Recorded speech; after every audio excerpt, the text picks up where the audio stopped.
사랑하고 축복합니다. 2025년 12월 13일 토요일입니다. 오늘 이 하루도 하나님 나라를 누리는 귀한 믿음의 가족들 되시기를 주님의 이름으로 축복합니다. 오늘 말씀 제목은 최악의 자리에서 만들어 가시는 하나님이라는 제목으로 말씀을 나누고자 합니다. 오늘은 시편 142편 1절에서 7절까지의 말씀입니다. 봉독합니다.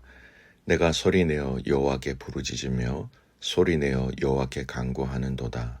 내가 내 원통함을 그의 앞에 토로하며 내 우환을 그의 앞에 진술하는도다.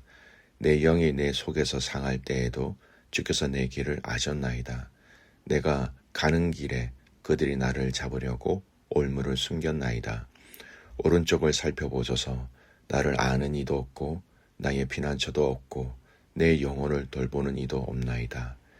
여호와여, 내가 주께 부르짖어 말하기를 주는 나의 피난처시요 살아있는 사람들의 땅에서 나의 본깃이라 하였나이다. 나의 부르짖음을 들으소서.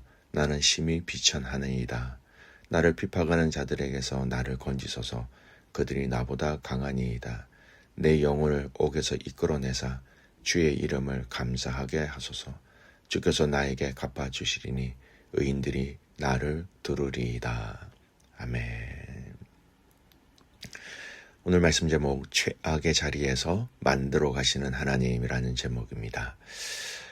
시편 142편 오늘 읽은 이 말씀은요, 다윗이 아둘람 굴에서 드린 탄식의 기도로 알려져 있습니다. 고난 가운데 하나님께 도움을 간구하는 시이죠. 오늘 이 본문의 내용인 아둘람 굴에 다윗이 오기까지의 여정을 좀 잠시 살펴보겠습니다. 그 여정을 안다면 오늘 이 본문의 말씀이 우리에게 더 깊이 가까이 다가올 수 있을 것 같습니다. 사무엘상 18장에 보면 사울의 질투가 시작되어집니다. 골리앗을 죽인 이후 다윗은 백성들에게 큰 사랑을 받게 되지요. 사울은 천천히요, 다윗은 만만히로다라는 노래를 부릅니다. 이후에 사울의 질투와 살해 위협이 본격화되었습니다. 심지어 사울은 여러 차례 이 다윗을 죽이려고 창을 던지는 시도도 하였지요. 이것이 이제 도망의 시작이었고 도망의 연속이 시작되면서 다윗의 고난이 더 구체적으로 시작되어집니다. 사울의 아들 요나단이 다윗을 도우며 도피를 돕고요. 미갈도 창문으로 도망가게 하고 다윗은 라마의 사무엘에게 피신하여 보호를 받기도 합니다. 그리고 사울을 피해 노브로 이동하기도 하고요. 거기서 제사장 아히멜렉을 만나서 거기서 진설병도 얻어먹고 또 골리앗의 칼을 받기도 합니다. 이때 에돔 사람 도에게 그 장면을 보고 사울에게 보고하고 그것 때문에 자기를 도와준 노브 땅 제사장들이 죽임을 당하는 비극을 맞이하게 되었습니다. 그리고 갈 데가 없자 이 블레셋 사람들이 살고 있는 가드로 이방 땅으로 도망가게 되죠. 골리앗의 고향인 가드로 가는 극단적인 선택을 합니다. 가드 왕 아기스 앞에서 정체가 드러날 위기에 처하자 다윗은 미친 척하면서 위기를 모면하고 쫓겨납니다. 그 이후에 간 곳이 바로 오늘 이 본문의 내용의 배경이 되는 아둘람 굴로 피신하게 됩니다. 유다 땅 내륙의 땅입니다. 아둘람 굴로 향하고 이곳은 사람이 쉽게 다가오기 어려운 큰 석회암 동굴로 피난처로 적합한 곳이었습니다. 군대 장관으로 잘 나가는 그런 다윗이었습니다. 자신은 사울 앞에서 잘못한 것이 하나도 없는 사람이었습니다. 그러나 침을 흘려가며 자신의 생명을 보존하기 위해 처절하게 몸부림쳤던 그런 흔적과 아픔과 괴로움을 그는 경험하였습니다. 다윗의 인생에 있어서 최악의 상황이 몇 가지가 있었지요. 사랑하는 아들 압살롬의 반역, 또는 우리아의 아내 바세바를 탐한 죄악, 그리고 오늘 본문 배경이 사람들에게 쫓겨서 거절당하며 자신의 상황을 최고의 밑바닥까지 내려가게 된 이 상황이었습니다. 이러한 상황에서 오늘 다윗은 지금 하나님께 어떻게 고백하고 있습니까? 1, 2절 말씀 보면 하나님 앞에 부르짖는 기도를 합니다. 다윗은 자신의 고통과 억울함을 숨김없이 하나님께 토로합니다. 기도는 속으로만 하는 묵상이 아니라 큰 소리로 울부짖는 간구라는 겁니다. 철저한 고독과 인간적 도움의 부재를 고백하고 있습니다. 자신의 길이 막혔고 마음이 좌절되어 있다라는 겁니다. 말씀해 보면 돌아보아도 나를 돌아보는 이가 없다라는 고백, 도울 사람이 전혀 없는 환경, 사람들은 그를 피하고 피난처가 전혀 없는 상황입니다. 그런데 이런 상황 속에서 다윗은 하나님 앞에 더욱더 주목하게 됩니다. 하나님만이 나의 피난처 되신다라고 5절 그렇게 고백하고 있지요. 인간의 도움은 사라졌지만 하나님은 나의 피난처, 나의 분깃이라고 고백하고 있습니다.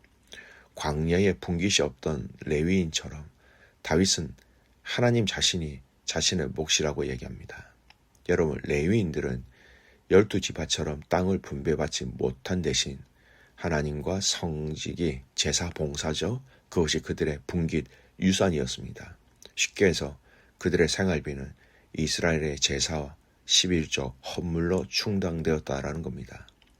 다윗은 사람에게서의 분깃은 완전히 끊겼지만 하나님의 그의 유일한 유산이시니 그분만을 의지하겠다라는 고백을 하고 있는 겁니다.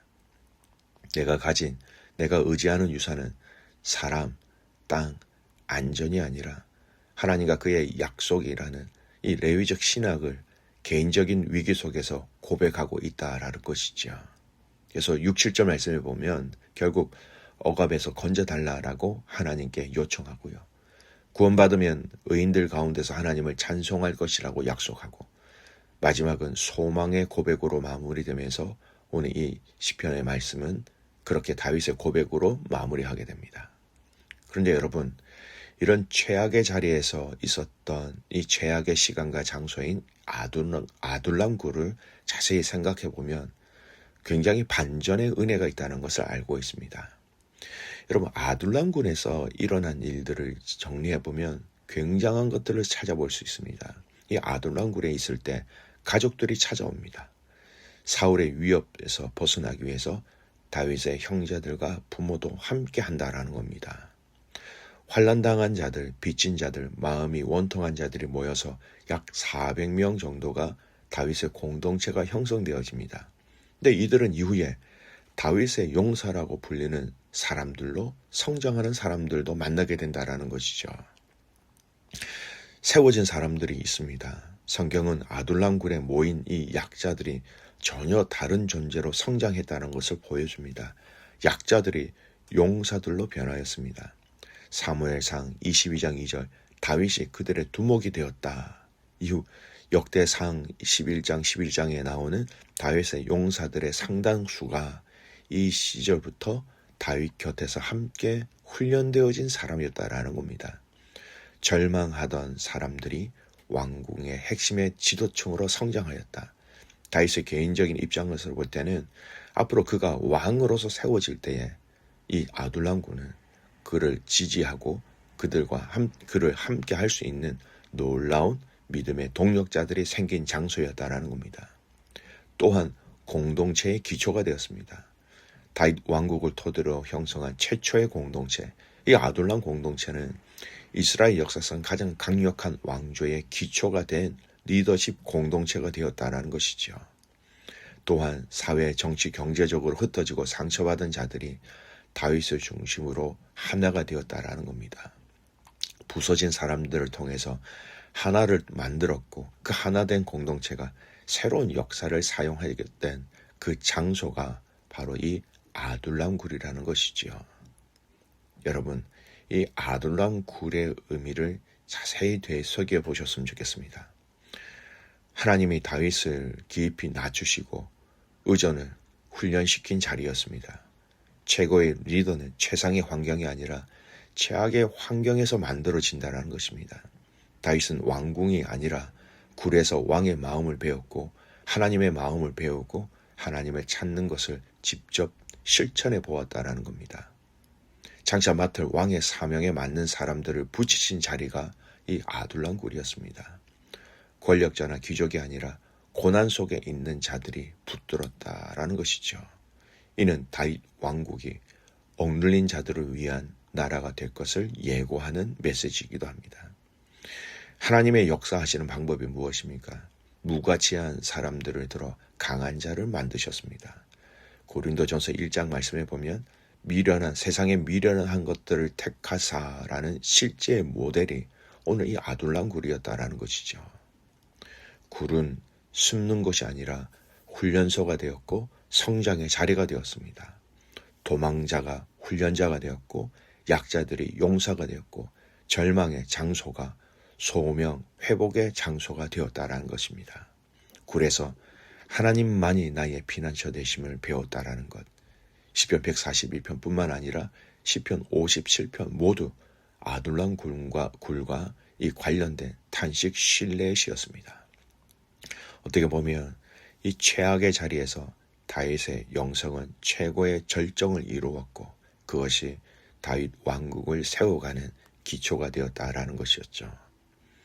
아둘람은요, 도망의 굴이 아니라 준비의 학교였습니다. 다윗이 하나님만을 의지하는 신앙의 핵심을 배운 곳이었습니다. 공동체, 리더십, 영성이 형성된 자리였습니다. 하나님의 최악을 최고의 준비의 장소로 바꾸어 주셨다라는 것이죠. 오늘 우리의 아둘람 굴에 해당되는 그 어렵고 힘들고 최악의 그 자리도 우리는 하나님께서 최고의 준비의 자리로 바꿔주신다는 것을 믿어야 합니다. 인간적으로 막힌 자리일수록 하나님은 새로운 문을 여시고 상한 심령이 모일 때 하나님은 공동체를 세워가십니다. 모세의 미디안 40년을 보십시오. 최악의 자리였지만 소명의 자리, 회복의 자리였습니다. 도망자의 삶이 아니라 하나님의 부르심의 자리로 전환되었다라는 것이죠. 시편 119편 71절 고난당하는 것이 내게 유익이라. 고난이 오히려 하나님의 뜻을 배우는 자리였음을 시인은 고백하고 있다라는 것입니다. 사랑하는 믿음의 성도 여러분, 최악의 자리에서 최고를 만들어 가시는 하나님을 만나십시오. 최악의 자리에서 최고를 만들어 가시는 그 하나님을 신뢰하십시오. 그 자리가 시간이 지난 뒤에 그 뒤를 돌아보았을 때에 하나님의 일하심의 시작의 자리였다는 것을 발견할 수 있는 은혜와 지혜가 있기를 주님의 이름으로 축복합니다. 아멘. 기도합니다. 살아계신 하나님 아버지 감사를 드립니다. 우리가 이 땅에 살아가면서 최악의 자리, 최악의 상황을 경험할 때가 있습니다. 그러나 오늘 이 말씀을 통하여 우리에게 말씀하시는 그 핵심, 그 최악의 자리에서 하나님을 만나고 하나님을 신뢰하고 하나님을 의지하며 하나님의 뜻을 이루어가는 그 첫 장소라는 것을 아는 저희들 되게 하여 주시옵소서. 그 최악의 상황에 있다면 하나님을 알고 하나님을 신뢰하고 새로운 일들을 행하실 하나님을 기대하는 마음과 생각으로 오늘 믿음의 모든 성도들을 그렇게 이끌어 주시옵소서. 내일 드려질 예배를 위하여 기도합니다. 예배 가운데 말할 수 없는 하나님의 은혜와 위로와 사랑을 우리에게 가득 부어 주시옵소서. 그렇게 행하실 주님을 신뢰하며 살아서 역사하시는 예수 그리스도의 이름으로 감사하며 기도드리옵나이다. 아멘.